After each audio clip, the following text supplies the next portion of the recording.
سب تعریف اللہ ہی کو ہے جس نے اپنے محبوب بندے محمد صلی اللہ علیہ وآلہ وسلم پر یہ کتاب نازل کی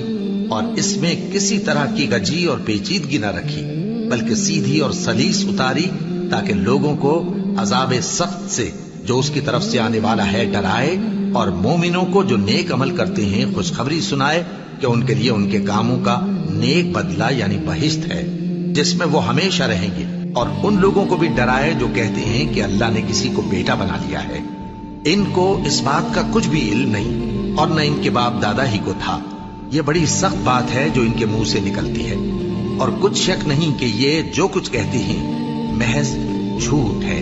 اے پیغمبر، اگر یہ اس کلام پر ایمان نہ لائیں تو شاید تم ان کے پیچھے رنج کر کر کے اپنے تئیں ہلاک کر دو گے۔ جو چیز زمین پر ہے ہم نے اس کو زمین کے لیے زینت بنایا ہے تاکہ لوگوں کی آزمائش کریں کہ ان میں کون اچھے عمل کرنے والا ہے،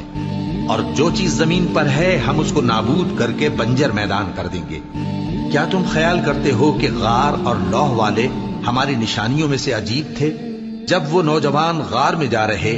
تو کہنے لگے کہ اے ہمارے پروردگار، ہم پر اپنے ہاں سے رحمت نازل فرما اور ہمارے کام میں درستی کے سامان مہیا کر۔